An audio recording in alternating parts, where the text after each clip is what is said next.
दोस्तों, आज आईपीएल 2025 का एक और रोमांच से भरा मुकाबला गुजरात टाइटंस और कोलकाता नाइट राइडर्स के बीच खेला गया। ईडन गार्डन का मैदान दर्शकों की चीख पुकार और तालियों से गूंज उठा और मुकाबला ऐसा कि हर गेंद पर दिल धड़कता रहा। पहले शुभमन गिल ने कोलकाता को धोया, फिर गेंदबाजी से भी वापसी करवाई, लेकिन अंत में रिंकू सिंह और आंद्रे रसल ने जो किया उसने सबको हैरान कर दिया। तो दोस्तों, आज हम आपको इस वीडियो में बताएंगे इस रोमांचक मैच की पूरी हाइलाइट्स। तो ऐसे में आप इस वीडियो को अंत तक जरूर देखिएगा और अगर आप भी आईपीएल को सपोर्ट करते हैं तो आप इस वीडियो को एक लाइक जरूर कर लीजिएगा। इस वीडियो का लाइक टारगेट है 1000 लाइक्स। दोस्तों, आज मुकाबला दो सबसे बड़ी और सबसे चर्चित फ्रेंचाइजियों के बीच में हुआ। एक तरफ शुभमन गिल की गुजरात टाइटंस तो दूसरी ओर अजिंक्य रहाणे की कप्तानी में खेलने वाली कोलकाता नाइट राइडर्स। जी हां दोस्तों, इस मुकाबले में कोलकाता की टीम ने टॉस जीतकर गेंदबाजी करने का फैसला किया और गुजरात को बल्लेबाजी करने के लिए आमंत्रित किया। गुजरात की तरफ से पारी की शुरुआत करने के लिए उनके दो सलामी बल्लेबाज साई सुदर्शन के साथ शुभमन गिल की जोड़ी मैदान पर उतरी। कोलकाता की तरफ से पहले ओवर में गेंदबाजी करने के लिए आए वैभव अरोड़ा शानदार गेंदबाजी का नजारा पेश कर रहे थे। ओवर की पहली गेंद पर साई सुदर्शन ने दौड़कर 1 रन पूरा किया और सिंगल के साथ अपनी टीम का खाता खोला।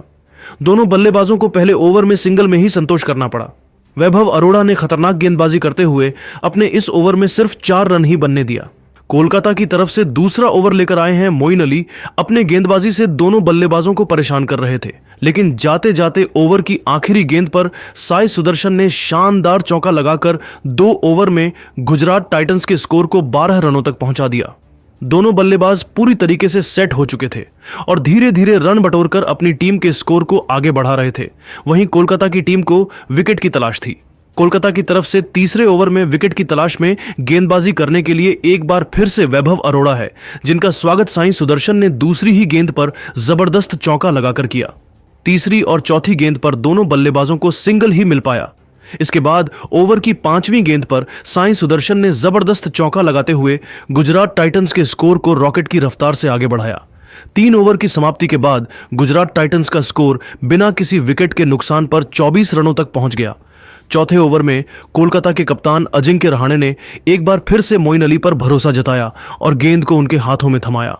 मोइन अली अपनी गेंदबाजी से दोनों बल्लेबाजों को खूब परेशान किए। इसके बाद 5वें ओवर में कोलकाता की गेंदबाजी में बड़ा बदलाव देखने को मिला और इस बार अजिंक्य रहाणे गेंदबाजी करने के लिए हर्षित राणा को बुला लिया, लेकिन शुभमन और साई सुदर्शन ने मिलकर हर्षित राणा के इस ओवर से 12 रन बटोर लिए। 5 ओवर की समाप्ति के बाद गुजरात टाइटंस का स्कोर बिना किसी विकेट के नुकसान पर 38 रनों तक पहुंच गया। पावर प्ले के अंतिम ओवर में कोलकाता की गेंदबाजी में बदलाव हुआ और इस बार गेंदबाजी करने के लिए आए स्पिन के जादूगर वरुण चक्रवर्ती ने पावर प्ले के अंतिम ओवर में 7 रन ही बनने दिया। इस तरीके से पावर प्ले का अंत हुआ और पावर प्ले की समाप्ति के बाद गुजरात टाइटंस का स्कोर बिना किसी विकेट के नुकसान पर 45 रनों तक पहुंच गया। कोलकाता की टीम को इस मुकाबले में बने रहने के लिए लगातार विकेट की तलाश थी। पावर प्ले के बाद कोलकाता के कप्तान अजिंक्य रहाणे ने रणनीति बनाई और गेंदबाजी करने के लिए एक बार फिर से मोइन अली को भेजा, लेकिन शुभमन गिल ने इस बार उनकी धज्जियां उड़ाकर रख दिया। मोइन अली का यह ओवर कोलकाता के लिए काफी महंगा साबित हुआ। मोइन अली ने अपने इस ओवर से 17 रन खर्च कर दिए। इस तरीके से 7 ओवर की समाप्ति के बाद दोनों बल्लेबाजों ने मिलकर गुजरात के स्कोर को 60 रनों के आंकड़े के पार पहुंचा दिया। 8वें ओवर में भी कोलकाता की गेंदबाजी में जबरदस्त बदलाव देखने को मिला और इस बार गेंदबाजी करने के लिए सुनील नारायण आए। सुनील नारायण ने खतरनाक गेंदबाजी करते हुए 8वें ओवर में सिर्फ 6 रन ही बनने दिया। 9वें ओवर में अजिंक्य रहाणे ने नई रणनीति बनाई और विकेट की तलाश में एक बार फिर से वरुण चक्रवर्ती को गेंदबाजी करने के लिए भेजा। वरुण चक्रवर्ती अपने गेंदबाजी से चकमा दे रहे थे, तभी तीसरी गेंद पर शुभमन गिल ने शानदार चौका लगाकर कोलकाता के रणनीतियों पर पानी फेर दिया। दोनों बल्लेबाजों ने मिलकर 9वें ओवर से दोनों बल्लेबाजों ने 11 रन जोड़ते हुए गुजरात के स्कोर को 79 रनों तक पहुंचा दिया। कोलकाता की तरफ से 10वें ओवर में गेंदबाजी करने के लिए आए सुनील नारायण की पहली गेंद पर शुभमन गिल ने चौका लगाया। इसके बाद दोनों बल्लेबाजों ने सिंगल और डबल लेकर 10वें ओवर से 10 रन जोड़कर गुजरात टाइटंस के स्कोर को 19 रनों तक पहुंचा दिया। इसी के साथ शुभमन गिल अपने अर्धशतक के बेहद नजदीक पहुंच गए थे। इसके बाद 11वें ओवर में विकेट की तलाश में गेंदबाजी करने के लिए आए हर्षित राणा के ओवर की पहली गेंद पर साई सुदर्शन ने चौका जड़कर उनके हौसले पस्त कर दिए। इसके बाद हर्षित राणा ने शानदार गेंदबाजी का नजारा दिखाया। चौथी गेंद पर सिंगल लेकर शुभमन गिल ने मात्र 34 गेंद में अपना अर्धशतक पूरा कर लिया। लेकिन जाते जाते ओवर की आखिरी गेंद पर साई सुदर्शन ने सनसनाता हुआ छक्का लगाकर गुजरात टाइटंस के स्कोर को 100 रनों के पार पहुंचा दिया। इसी के साथ साई सुदर्शन ने भी 33 गेंद में अपना तूफानी अर्धशतक ठोक दिया। इसके बाद 12 ओवर से दोनों बल्लेबाजों ने मिलकर 9 रन जोड़ते हुए गुजरात के स्कोर को 113 रनों तक पहुंचा दिया। 13वें ओवर में आंद्रे रसल ने खतरनाक गेंदबाजी करते हुए दूसरी ही गेंद पर साई सुदर्शन को आउट करके गुजरात को तगड़ा झटका दे दिया। साई सुदर्शन अपनी टीम के लिए 52 रनों की पारी खेलकर वापस लौट गए। अब शुभमन गिल का साथ देने के लिए मैदान पर जोस बटलर आ चुके थे। आते ही उन्होंने हैट्रिक चौके लगाकर आंद्रे रसेल की धज्जियां उड़ा डाली। 13 ओवर की समाप्ति के बाद गुजरात का स्कोर एक विकेट के नुकसान पर 126 रनों तक पहुंच गया। 14वें ओवर में वरुण चक्रवर्ती ने सिर्फ 3 रन ही बनने दिया। 15वें ओवर में भी जोश बटलर का बल्ला रुकने का नाम नहीं लिया और हर्षित राणा की जबरदस्त कुटाई करते हुए 10 रन जोड़ लिए। 16वें ओवर में विकेट की तलाश में गेंदबाजी करने के लिए आए हर्षित राणा का स्वागत शुभमन गिल ने चौथी गेंद पर चौका लगाकर किया। इसके बाद 5वीं गेंद को भी चौके में तब्दील कर गुजरात के स्कोर को 150 रनों के पार पहुंचा दिया। दोनों बल्लेबाजों ने मिलकर चौकों और छक्कों की बारिश करते हुए गुजरात के स्कोर को 172 रनों तक पहुंचा दिया। तभी 18वें ओवर में वैभव अरोड़ा ने शुभमन गिल को अपने जाल में फंसाया। शुभमन गिल 55 गेंद पर 90 रनों के तूफानी पारी खेलकर वापस लौट गए। अब जोस बटलर का साथ देने के लिए राहुल तेवतिया मैदान पर आ चुके थे। 19वें ओवर में हर्षित राणा ने तीसरी गेंद पर राहुल तेवतिया को बिना खाता खोले ही पवेलियन का रास्ता दिखा दिया। अब जोश बटलर का साथ रहने के लिए शाहरुख खान आ चुके थे। 19 ओवर की समाप्ति के बाद गुजरात का स्कोर 3 विकेट के नुकसान पर 180 रनों तक पहुंच गया। कोलकाता की तरफ से 20वां ओवर लेकर आए वैभव अरोड़ा की पहली गेंद पर शाहरुख खान ने सिंगल लेकर स्ट्राइक जोस बटलर को दे दिया। दूसरी गेंद पर जोस बटलर ने सनसनाता हुआ चौका लगाकर अपनी टीम के स्कोर को तेजी से आगे बढ़ाया। अगली गेंद को भी उन्होंने चौके में तब्दील कर दिया। ओवर की 5वीं गेंद पर शाहरुख खान ने गगनचुंबी छक्का लगाया। ओवर की आखिरी गेंद पर शाहरुख खान 2 रन बटोरकर निर्धारित 20 ओवरों में गुजरात के स्कोर को 198 रनों तक पहुंचा दिया। इस लक्ष्य का पीछा करने के लिए उत्तरी कोलकाता की तरफ से ओपनिंग करने के लिए रहमनुल्लाह गुरबाज और सुनील नारायण मैदान पर उतरे। वहीं पहले ओवर में गुजरात की तरफ से गेंदबाजी करने के लिए रफ्तार के सौदागर मोहम्मद सिराज आए। मोहम्मद सिराज शानदार गेंदबाजी का नजारा पेश कर रहे थे। पहले ओवर की तीसरी गेंद पर रहमनुल्लाह गुरबाज ने दौड़कर 1 रन पूरा किया और सिंगल के साथ अपनी टीम का खाता खोला। खतरनाक गेंदबाजी करते हुए मोहम्मद सिराज ने पहले ही ओवर की 5वीं गेंद पर रहमनुल्लाह गुरबाज को एलबीडब्ल्यू करके कोलकाता की टीम को तगड़ा झटका दे दिया। रहमनुल्लाह गुरबाज सिर्फ 1 रन बनाकर बेहद निराश मन से वापस लौट गए। अब सुनील नारायण का साथ देने के लिए मैदान पर खुद कप्तान अजिंक्य रहाणे आ चुके थे। मोहम्मद सिराज ने शानदार गेंदबाजी करते हुए पहले ओवर में सिर्फ 2 रन ही बनने दिया। दूसरे ओवर में गुजरात की तरफ से गेंदबाजी करने के लिए ईशांत शर्मा आए, जिनका स्वागत सुनील नारायण ने पहले ही गेंद पर अपने अंदाज में शानदार चौका लगाकर किया। इसके 5वें गेंद पर अजिंक्य रहाणे ने जबरदस्त चौका लगाते हुए अपनी टीम के स्कोर को रॉकेट की रफ्तार से आगे बढ़ाया।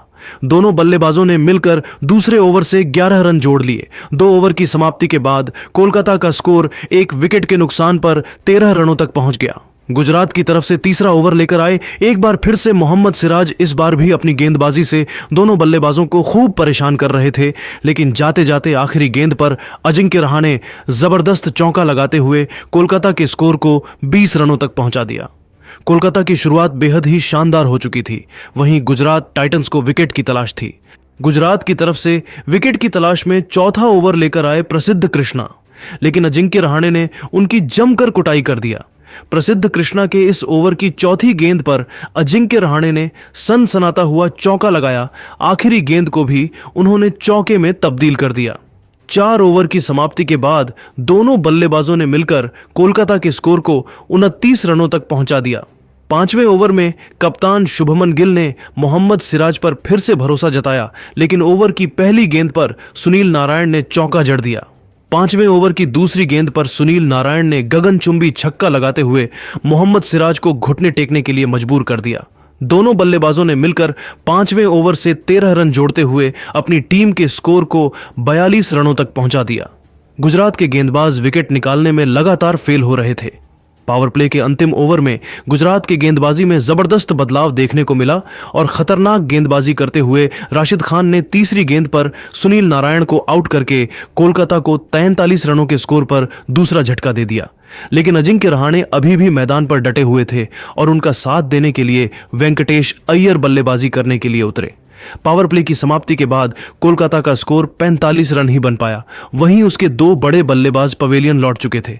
7वें ओवर में दमदार गेंदबाजी करते हुए प्रसिद्ध कृष्णा ने सिर्फ 5 रन ही खर्च किया। 7 ओवर के बाद कोलकाता का स्कोर 50 रनों के आंकड़े तक पहुंच गया।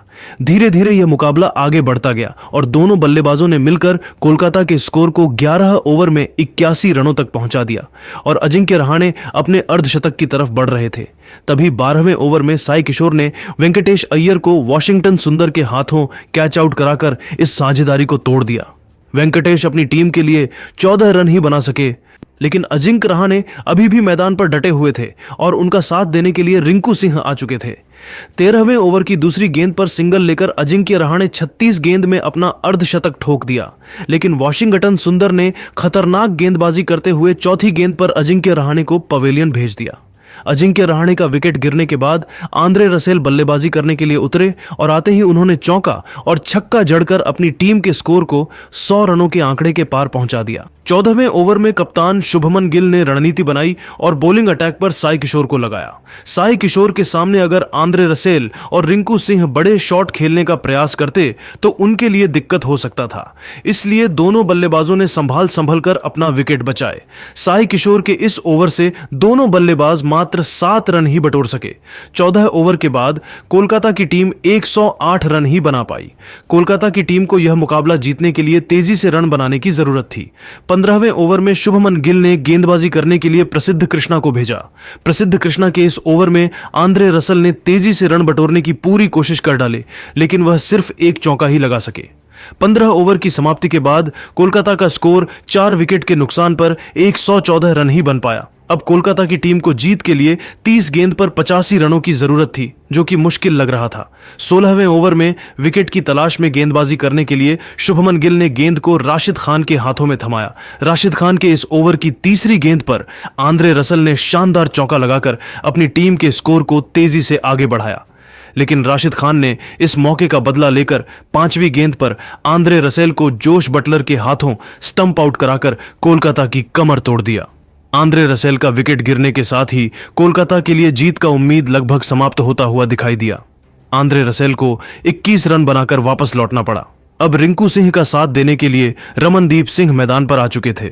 16 ओवर के बाद कोलकाता की टीम 119 रन ही बना पाई। अब जीत के लिए कोलकाता को 24 गेंद पर 80 रनों की जरूरत थी। 17वें ओवर में खतरनाक गेंदबाजी करते हुए प्रसिद्ध कृष्ण ने अपने पहले ही गेंद पर रमनदीप सिंह को पवेलियन भेजकर कोलकाता को तगड़ा झटका दे दिया। अब यह मैच कोलकाता के हाथों से लगभग फिसल चुका था। रमनदीप सिंह का विकेट गिरने के बाद रिंकू सिंह का साथ देने के लिए मोइन अली आ चुके थे। आते ही मोइन अली ने बड़ा शॉट खेलने के प्रयास में तीसरी गेंद को हवा में उछाल दिया। गेंद काफी ऊपर गई थी, लेकिन दूरी नहीं मिल पाई और शाहरुख खान ने आसानी से कैच लपक लिया। लेकिन रिंकू सिंह अभी भी मैदान पर डटे हुए थे और उनके साथ देने के लिए इंपैक्ट प्लेयर के रूप में अंकृश रघुवंशी आ चुके थे। मैदान पर उतरते ही अंकृश रघुवंशी ने चौका लगाकर कोलकाता की टीम में जान फूंक दिया। 17 ओवर के बाद कोलकाता की टीम 7 विकेट गंवाकर 124 रन ही बना पाई। अब कोलकाता की टीम को जीत के लिए 18 गेंद में 75 रनों की जरूरत थी। गुजरात की तरफ से 18वां लेकर आए राशिद खान की पहली ही गेंद पर अंकृश रघुवंशी ने चौका लगाकर अपनी टीम के स्कोर को तेजी से आगे बढ़ाया। ओवर की चौथी गेंद पर रिंकू सिंह ने सनसनाता हुआ छक्का लगाकर कोलकाता की उम्मीदों को फिर से जिंदा कर दिया। दोनों बल्लेबाजों ने मिलकर राशिद खान के इस ओवर से 15 रन जोड़ते हुए कोलकाता के स्कोर को 139 रनों तक पहुंचा दिया। अब कोलकाता नाइट राइडर्स को मात्र 2 ओवर में 60 रनों की आवश्यकता थी, जो कि लगभग असंभव था। गुजरात की तरफ से 19वें ओवर में गेंदबाजी करने के लिए आए मोहम्मद सिराज की गेंदों पर रिंकू सिंह और अंकृश रघुवंशी ने 2 चौके लगाकर कोलकाता के स्कोर को 150 रनों के आंकड़े के पार पहुंचा दिया। अब कोलकाता की टीम है यह मुकाबला हार चुकी थी, क्योंकि एक ओवर में 48 रन बनना असंभव था। 20वें ओवर की पहली गेंद पर रिंकू सिंह अपना विकेट ईशांत शर्मा को देकर चले गए। रिंकू सिंह ने 14 गेंद में 17 रन बनाए। रघुवंशी ने 13 गेंद में 27 रन ठोके, लेकिन देखते ही देखते मुकाबला आगे बढ़ता गया और अंत में कोलकाता की टीम यह मुकाबला 39 रनों से हार गई। कोलकाता के हार के बाद पूरे स्टेडियम में सन्नाटा पसर गया। वहीं गुजरात की टीम खुशी से झूम उठी। गुजरात की तरफ से गेंदबाजी करते हुए प्रसिद्ध कृष्णा और राशिद खान ने 2-2 विकेट झटका। 8 विकेट ईशांत सिराज को मिला। कोलकाता की तरफ से सबसे ज्यादा 50 रन रहाणे ने लगाए और कोई भी बल्लेबाज खास प्रदर्शन नहीं कर पाया। तो दोस्तों, देखा आपने कैसे गुजरात की टीम ने कोलकाता को उनके घर में घुसकर हरा दिया। लेकिन दोस्तों, अब सवाल उठता है, आखिर इस जीत का हीरो कौन? क्या यह शुभमन गिल थे या फिर राशिद खान? और वहीं कोलकाता की हार की सबसे बड़ी वजह क्या थी? क्या उनके गेंदबाजों की रणनीति कमजोर थी या फिर बल्लेबाजों ने चौके छक्के नहीं लगाए? तो दोस्तों, आपकी नजर में इस मैच का टर्निंग पॉइंट क्या था और गुजरात की इस ऐतिहासिक जीत का असली सितारा कौन? अपनी राय कमेंट्स में जरूर शेयर कीजिएगा और इसी तरह की खबरों के लिए हमारे चैनल को सब्सक्राइब जरूर करें।